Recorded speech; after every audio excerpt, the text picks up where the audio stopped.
Donc nos échecs ont beaucoup de choses et beaucoup de raisons d'être dans nos vies.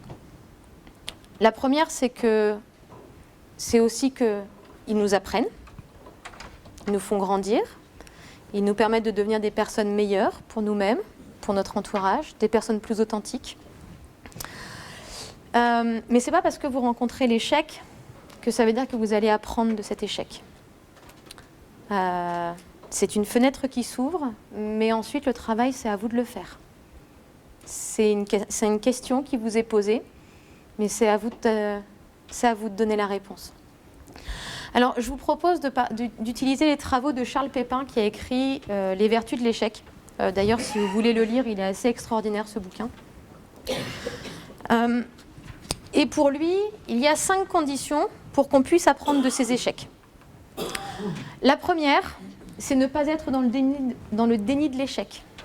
C'est ne pas être dans la recherche de « c'est pas ma faute, c'est la faute à l'autre ». C'est pas mon entreprise, elle n'a pas marché, c'est la faute à mon concurrent, au marché.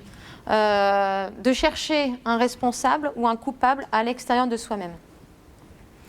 Alors celle-là, elle va avec la deuxième, parce que le piège, quand on se dit que l'échec est notre échec, c'est le danger de se suridentifier à son échec. Le danger de se dire que c'est l'échec de ma personne et ce n'est pas l'échec de mon projet, de mon travail, de ma relation. Donc assumer la responsabilité de son échec, c'est aussi faire la part des choses de ce n'est pas moi, personne intrinsèque, ce n'est pas ma valeur, ce n'est pas moi qui suis en échec.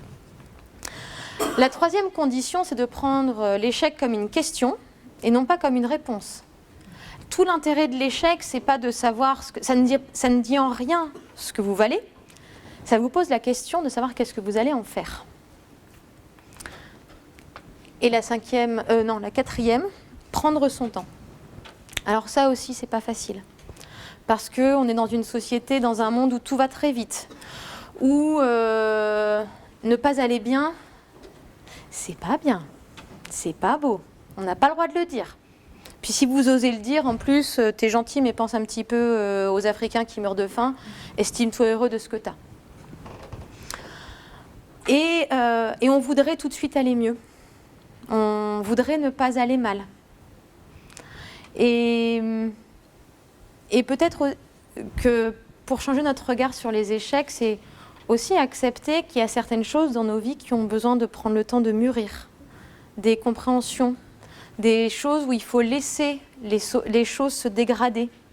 Parce que c'est aussi ce que j'ai découvert, c'est que, vous savez, quand vous sortez d'un tunnel et que vous regardez en arrière, quand vous refaites le film, ça vous semble super clair. Et vous ne comprenez pas pourquoi, là, aujourd'hui, avec la compréhension que vous avez de ce qui s'est passé avant, mais pourquoi, à ce moment-là, je ne l'avais pas.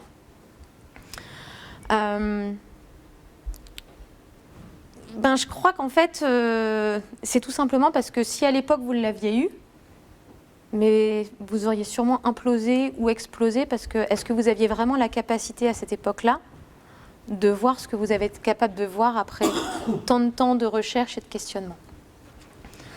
Et vraiment, je pense que s'il y avait un conseil par rapport aux échecs, c'est accepter le sentiment d'échec. C'est pas grave de se sentir en échec. Tout ce que ça fait, c'est que ça vous pose la question de savoir pourquoi, qu'est-ce qui en moi se sent si mal. Et c'est pas grave. C'est pas grave d'aller mal, c'est pas grave de faire une dépression, c'est pas grave de se poser des questions. C'est pas grave. On a le droit et on en a même le devoir, j'ai envie de dire. Parce que, à force de croire qu'on peut forcer le destin, forcer la vie, forcer le réel, à force de vivre dans une société où règne le quand on veut, on peut, on finit à se taper la tête contre les murs. Et la dernière et primordiale condition, c'est qu'il existe un véritable droit à l'erreur. Parce que, je ne sais pas si vous savez, en France, il existe un principe comme quoi on ne peut pas, il n'y a pas le principe du non-cumul des peines. Vous savez, sur une infraction, vous ne pouvez pas être condamné 2 fois pour la même infraction. bah, ça commence à nous faire regretter que l'échec ne soit pas dans le code pénal. Parce que non seulement vous vous plantez, vous devez manger votre pain noir parce que la chose dans laquelle vous vous étiez investi, elle vous claque entre les doigts, mais en plus, derrière, vous devez assumer le regard des autres qui vous renvoient que finalement, vous n'avez pas fait assez, vous n'avez pas assez voulu, vous n'avez pas été assez persévérant. Je ne sais pas quoi d'autre, je pense qu'on peut en avoir, enfin, je n'ai pas forcément besoin d'être exhaustif, ça vous parle ?